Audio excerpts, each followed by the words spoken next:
Ya estamos de vuelta aquí en su programa El Punto, ya sabe, todos los martes de 5 a 6 de la tarde, este martes 5 de junio. Tenemos también acá invitados que llegaron con nosotros. Gustavo Velarde, mi querido Gus, muy buenas tardes. ¡Bravo! Así el aplauso, ¿no? Oye, fíjense, vamos a comentar esto. Nos queda todavía tema de Charito, pero Charito ofreció su tiempo. Dijo, es que mi tema es muy extenso y antes de entrar con Pancho Villa. Aparte es de comida, ¿no? Sí, no, y se antoja, ¿verdad? Todo esto de la tortilla, los tlacoyos, vitamina T. Pero vamos a ir con nuestro segundo. Perdón, también. Javi, productor Javier Águila, muy buenas tardes. Javi, ¿cómo estás? Gracias. Bueno, y parece que como cada martes vamos a empezar a hablar sobre prevención de desastres y bueno, en esta ocasión tenemos invitados. Sí, a Enrique Castro, Gustavo Velarde, gracias por venir. Ellos nos van a hablar sobre la historia de los sismos. ¿Sí? ¿Estoy en lo correcto? Sí. Sismos e incendios. Sismos e incendios. Que ahora sí que solamente haciendo un paréntesis, bueno, en este programa, en este espacio hemos trabajado siempre un término y ya van un buen de veces que lo repito, pero creo que es importante, pues si no tenemos memoria histórica, pues obviamente vamos a cometer los mismos errores y se generarán pues los mismos los desastres siempre van a ser los mismos, siempre va a haber sismos, siempre va a haber incendios. Ahora sí que los que debemos saber cómo afrontarlos somos nosotros, ¿no? Y pues para eso tenemos aquí a nuestros invitados el día de hoy. Adelante, los micrófonos son suyos.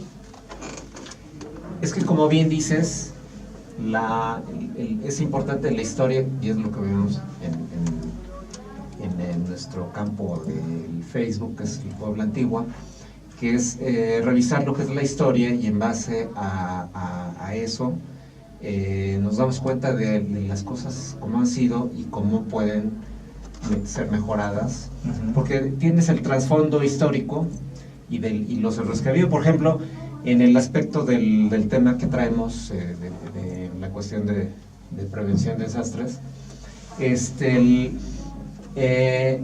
y en relación a los incendios que ha habido en Puebla históricamente hablando, por ejemplo, a principios del siglo XX no había forma de apagar incendios, es decir, no existía un cuerpo de bomberos.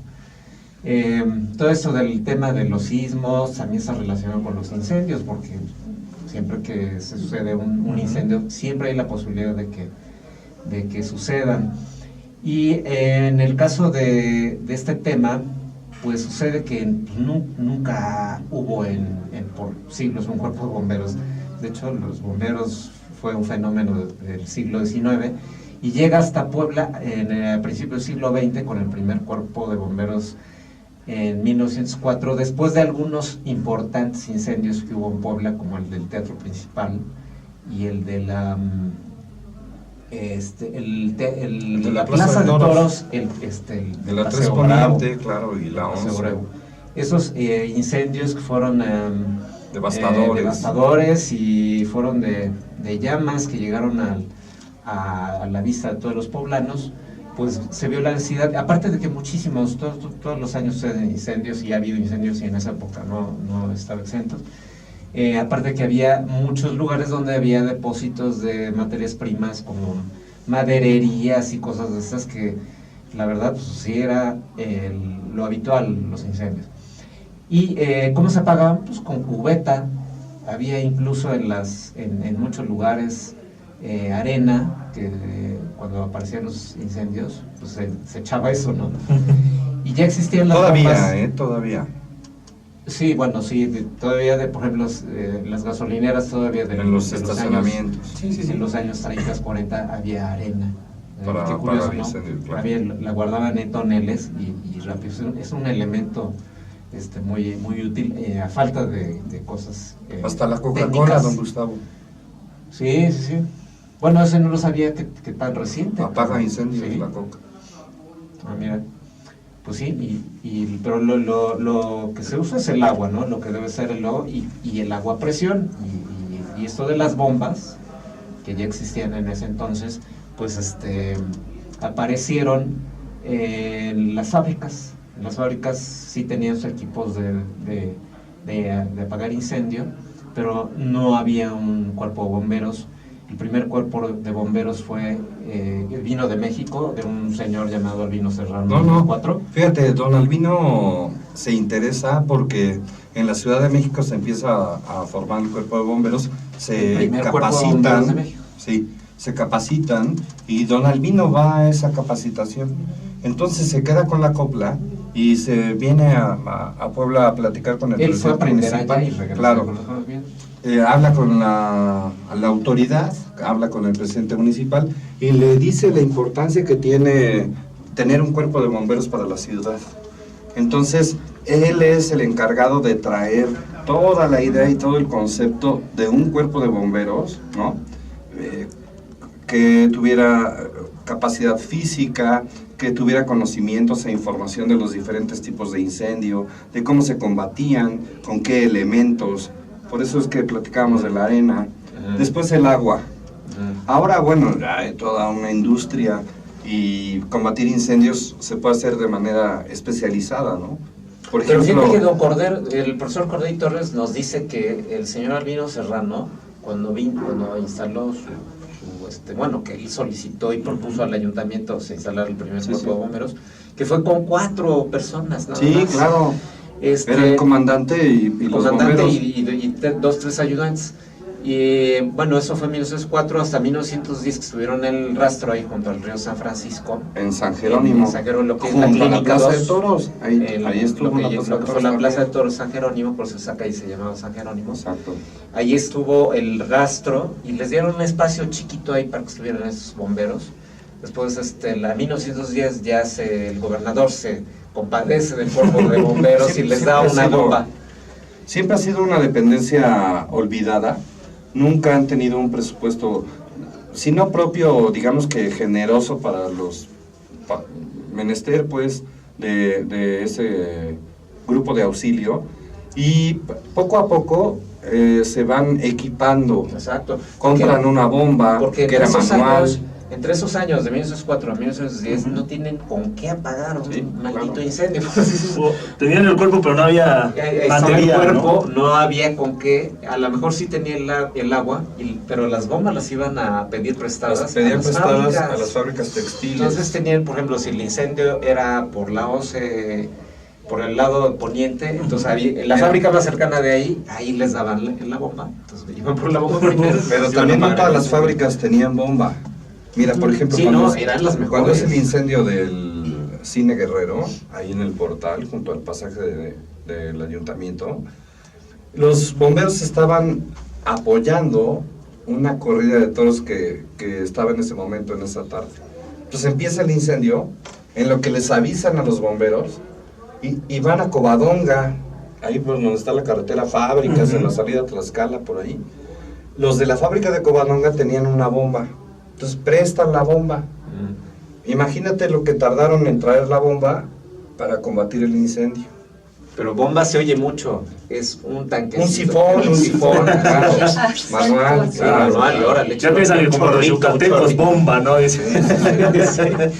Sí, no, para que veamos que siempre el tamaño de las ciudades va más adelante de lo que es la infraestructura para la prevención de desastres. Muchas veces sucede eso, ¿no? Siempre hay que meterle presupuesto para ir adelante, porque las ciudades crecen muchísimo. Entonces, en ese entonces, pues ya la ciudad ya había rebasado muchísimo la demanda de un cuerpo de bomberos. Y ya a partir de 1910, como platicábamos, ya empieza a haber formalmente un cuerpo de bomberos, ya con su propia bomba.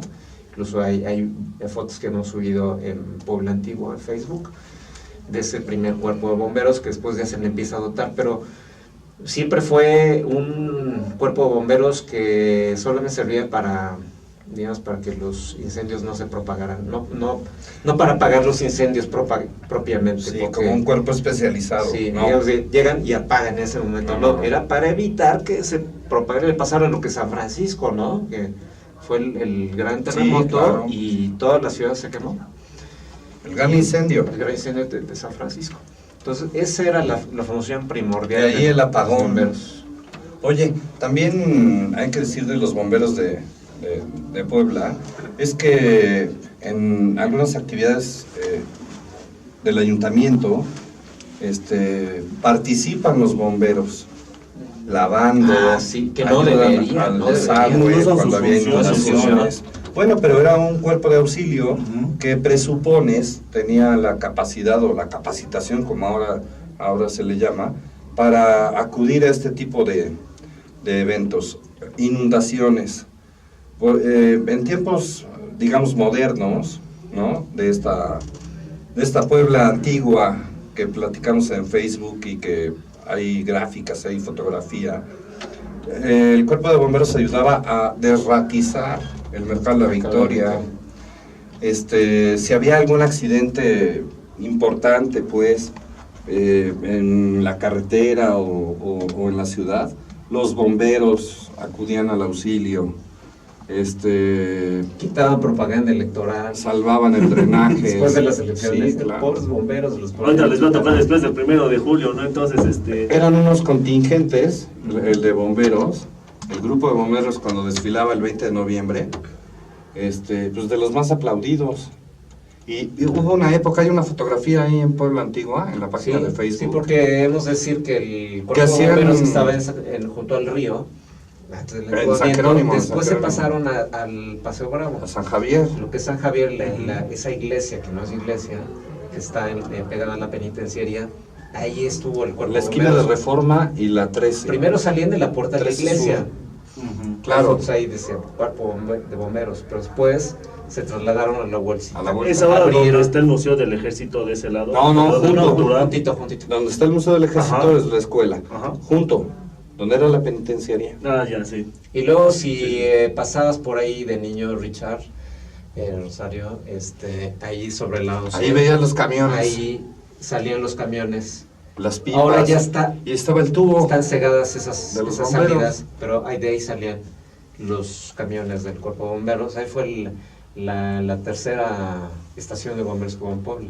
Y por muchos años, por mucho tiempo. Muchísimo tiempo. Luego se fueron a Valsequillo, que es la central de bomberos, y hasta tiempos modernos, pues. Sí. Hablamos de la década de los años 80, cuando deciden, por el crecimiento de la ciudad y las zonas industriales, y esto que pasa en Primex, por ejemplo, un domingo de junio, que es Día del Padre, hay una explosión, y entonces deciden poner distintas estaciones de bomberos en los distintos rumbos de la ciudad para poder llegar de manera pronta al incendio, pues, al siniestro. Y ahora, junto con la iniciativa privada, igual que en la Cruz Roja, por ejemplo, ya se dota de equipo al cuerpo de bomberos. Pero siempre fueron de bajos sueldos, siempre era un personal que hacía una labor importantísima, salvaba vidas, exponía su vida en el trabajo y era poco remunerada económicamente. Entonces, bueno, hacen alianzas de repente los empresarios y el ayuntamiento y se compra una pipa o se compran camiones de bomberos de segunda. Llegamos a tener, y me parece que está en funcionamiento todavía, un camión de bomberos con una escalera telescópica. Ese se le compra a Francia, por ejemplo, un camión de desecho para ellos y que aquí hace funciones para acudir al auxilio de las personas. Bueno, ¿a qué grado abusa la autoridad de darles tarea a los bomberos? Que ahora bajan abejas, enjambres de abejas. Pero ya dejaron de hacer muchas cosas de las que estábamos comentando y se han quedado con otras que no es su función, como la que mencionas, ¿no? Ahora, por Las ejemplo, abejas. los bomberos tienen una unidad de rescate urbano que le llaman, ¿no? Con estas quijadas, este equipo hidráulico que sirve para separar fierros, rescatar cuerpos, heridos, etcétera.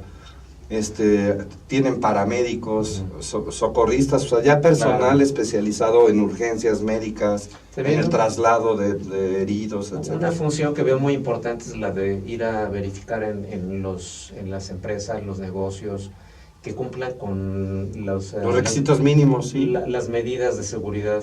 Ellos ven si requieres de de un break, de una llave general, de paso, claro. Porque en el voz de voz es obligatorio tener un cortafuegos, un extintor.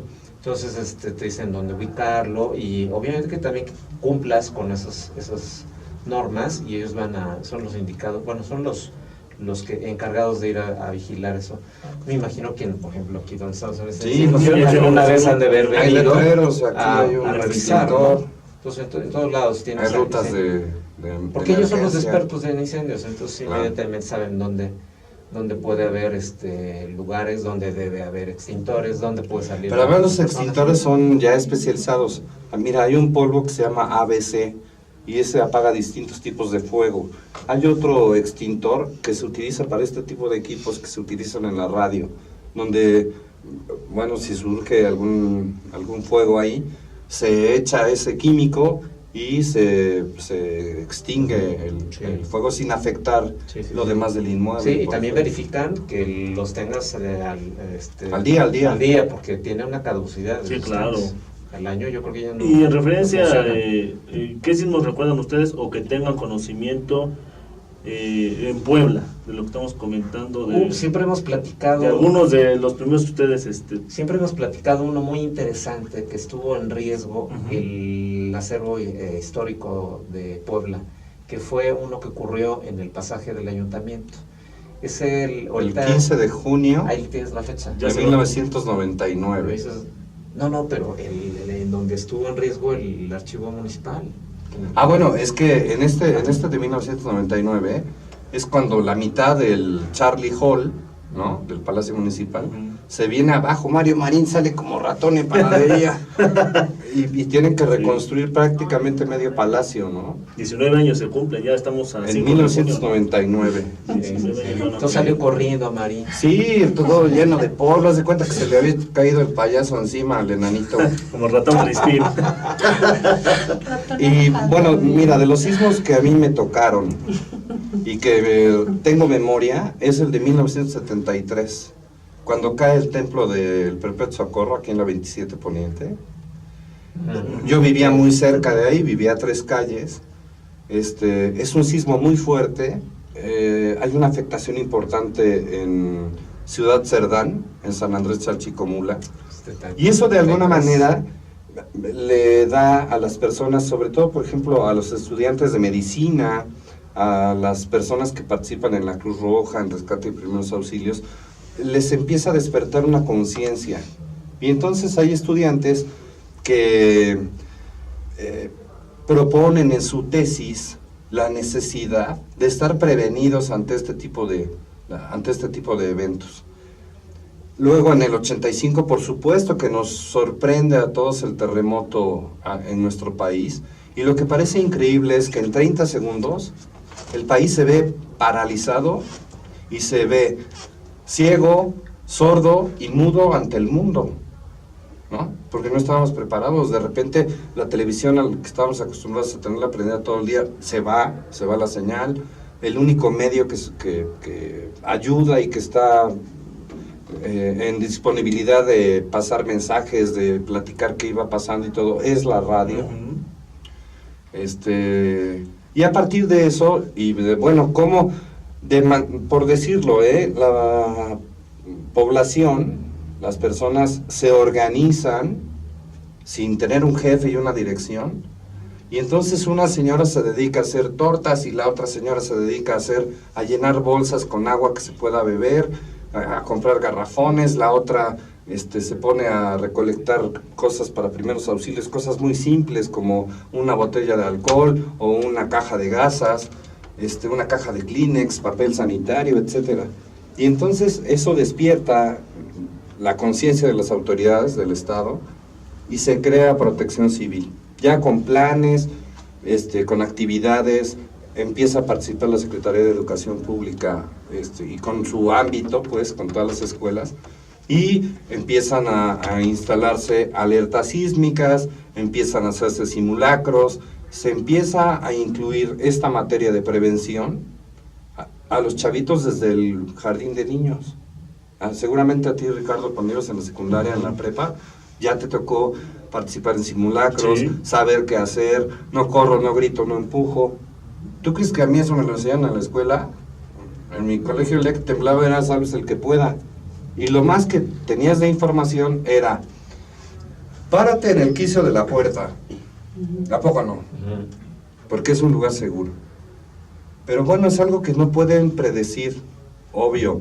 Ahora tenemos con estos teléfonos inteligentes y la comunicación inalámbrica y todo esto, tenemos oportunidad de que a través de sensores y en lo que llega la onda, esta onda expansiva del movimiento telúrico a más distancia, pues esos minutos o esos segundos se pueden aprovechar para que en cuanto llegue hasta allá, los de allá ya estén prevenidos, que es la función que hace esta aplicación que usamos todos en los teléfonos. Pero no estamos ajenos, es como convivir con el volcán. Cierto. En el 93, en el 94, que empieza una actividad más constante del Popocatépetl y que de repente te amanecía en Puebla y parecía que los coches estaban con talco. Felices, blancos todos. Sí, y nadie sabía qué hacer. Y muchos señores, por ejemplo, barrían la azotea o barrían la acera de su casa con una manguera. O sea, señora, no le ponga usted agua porque se hace una especie de cemento, es mineral, ese polvo que está, son cenizas.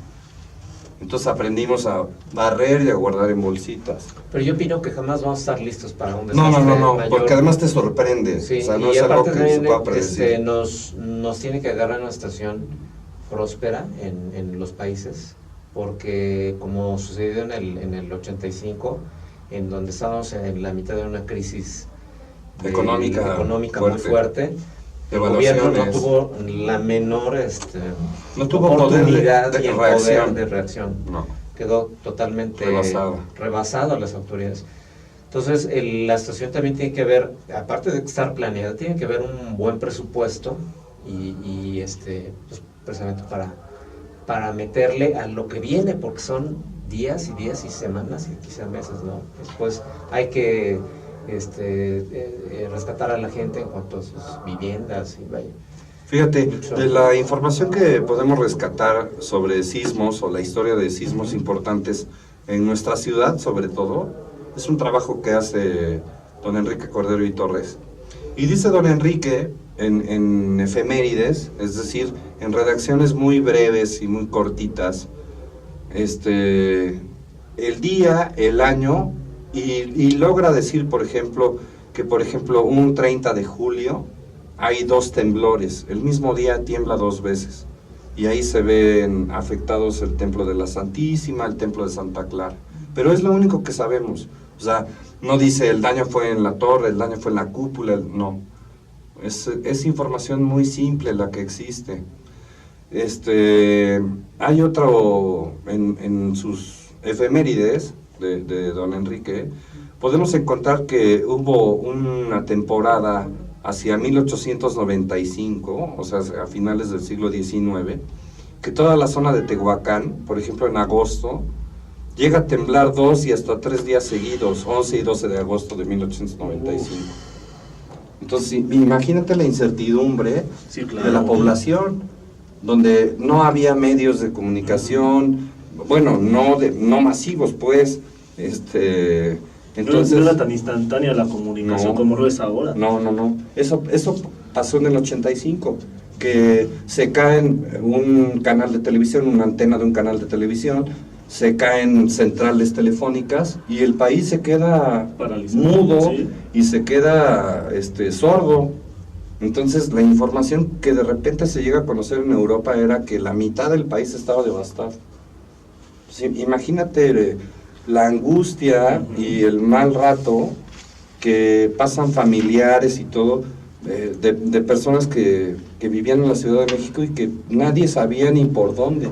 Fíjate, ahí el radioaficionado cumple una función muy importante, porque gracias a estos brincos que van dando con la señal, con estas ondas hertzianas de la radiotelefonía, se logran enviar mensajes de saber que una familia está bien, mandar mensajes de lo que se va requiriendo, de que otros países se enteren cómo está la situación y manden ayuda.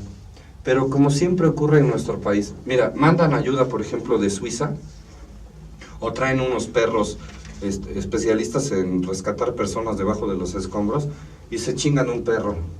Cierto. Sí, Mandan los suizos, mandan quesos y todo, y a través de los mandan. sindicatos, de repente un queso suizo está en la mesa de tu casa.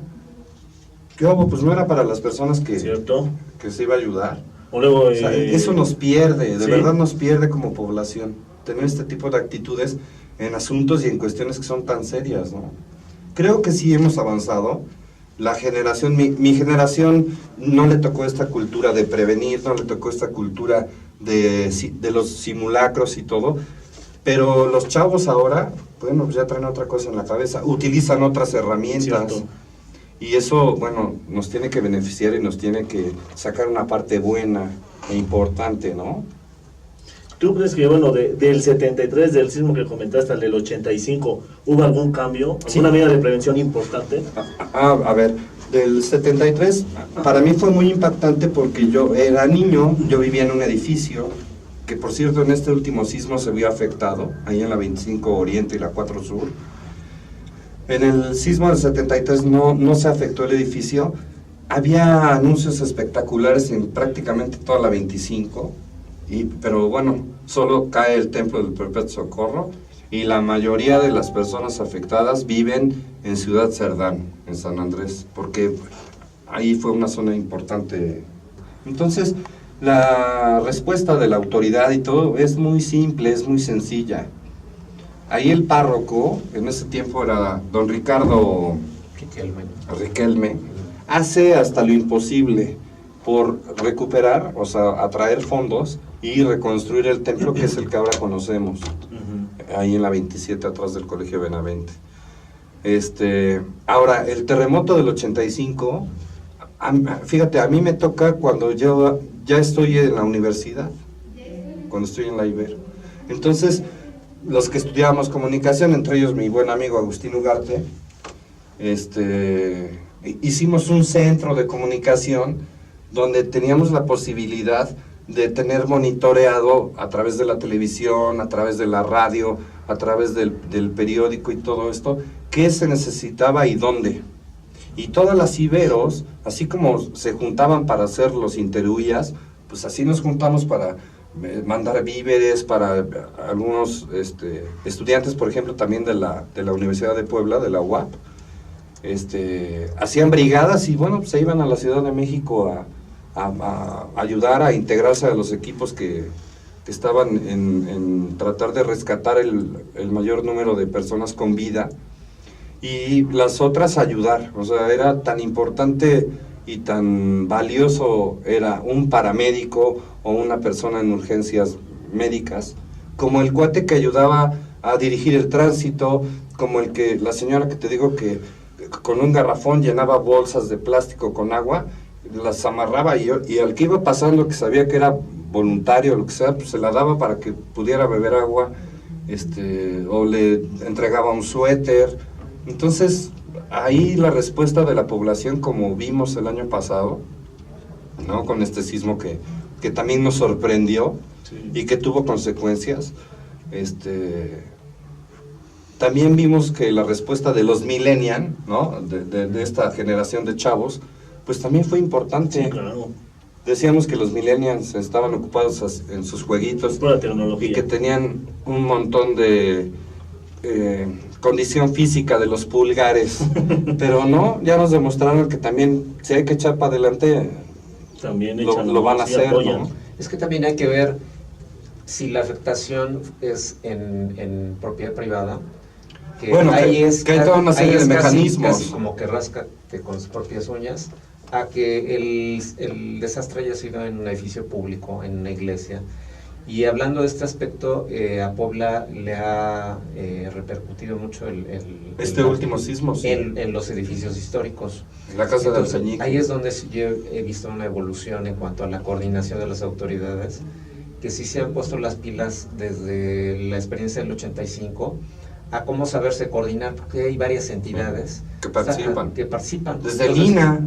Cada quien tiene su función, unos para evaluar, otros para bajar el recurso también, otros para asignar quién repara o quién participa. Eso en el caso de los edificios públicos, que como ya tenemos muchos edificios públicos viejos que están en riesgo de caerse, pues es lo que más protegemos en el centro histórico, y entonces es lo que más he visto que se coordina muy bien y se avanza rápido es lo que podemos ver en el centro. Inmediatamente se apuntalan los edificios y entran los recursos, entran los profesionales.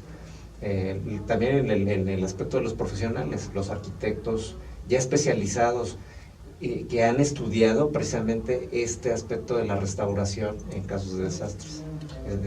Lamentablemente, Enrique, Gustavo, el tiempo se nos ha ido como agua entre los dedos, pero les agradecemos acá su participación en el programa El Punto Es, y también para dejarle unos minutitos a Charito, para que nos termines de hablar algo de Pancho Villa, por favor. Mi productor dice que quedan 5 minutos. Tiene 5 minutos, Charito. Yo creo que me gustaría cerrar con la idea de que la próxima vez que nos comamos un taco, que hagamos cualquier situación con una preciosa tortilla, reflexionemos un poquito acerca de que al estar comiéndonos ese elemento nos estamos comiendo una gran parte de la historia de la evolución de nuestro país, y que nos debemos de sentir orgullosos de contar con un alimento tan precioso, tan variado, y todo gracias al ingenio y al amor que une al maíz con ese empeño de las mujeres, ¿no? Es una labor que habría que reconocerles más, a pesar de que las máquinas vinieron digamos que a reemplazar un poquito ese trabajo, cosa que trajo sus beneficios, pero bueno, al final han resistido, nuestra cocina ha resistido el embate de todos esos aportes científicos. Le voy a echar un torito, doña Rosario.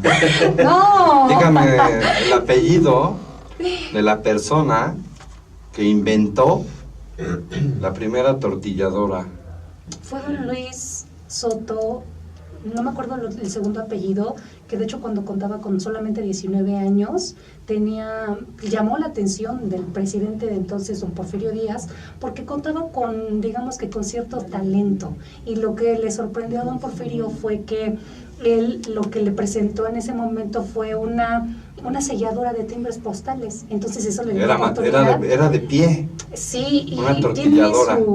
tiene su nombre esa máquina de timbres, pero bueno, ese lo dio la pauta para que don Porfirio en ese momento se parara el cuello como siempre, ¿no? Y dijera, yo en persona acabo de poner el primer timbre postal en el país. Consecuente a como el joven también tenía su talento, ¿verdad? No estamos hablando de timbres, estamos hablando de tortilladora. ¿En qué momento la selladora de timbres se convierte en tortilladora? No, es que el mecanismo era parecido. Era una banda sin fin de amor. No, eso es cuando automatizan la tortilladora. Estamos hablando de otro. Eso lo hace el señor Celorio, le apellido Celorio. ¿Tú te refieres a ese? Claro.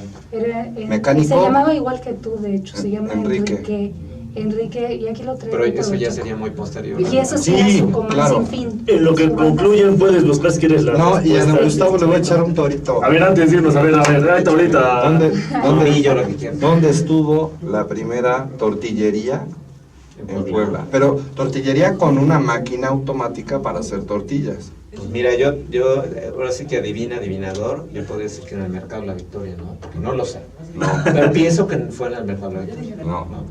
No es correcto, don Gustavo. Acaba usted de perder un milky. Sí, ahora sí que es tirarle al dardo. Se llamaba don Luis Romero Soto.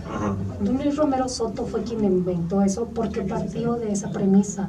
Tenía talento para inventar cosas y para la herrería. Por esas razones que ayudó a adornar el Palacio de Bellas Artes. Claro. Entonces, don Luis Romero Soto creó la primer tortilladora, pero lo que decías, y lo que decías del comal sin fin fue de Enrique Espinosa.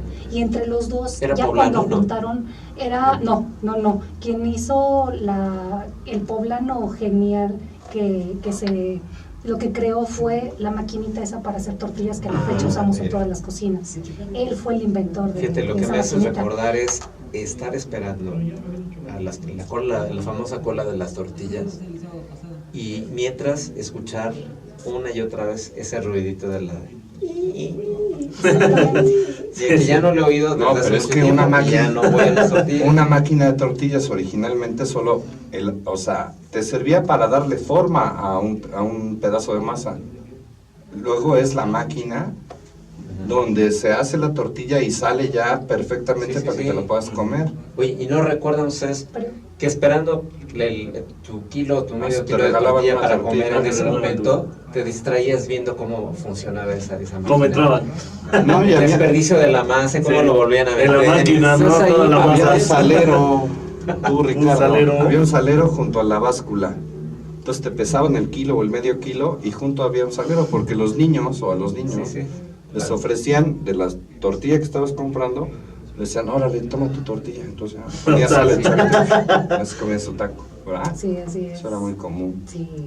Ahora yo veo las tortillerías que ya ponen su bolsita de totopos que también venden, ¿no? O tipos, tamaños de tortilla, ¿no?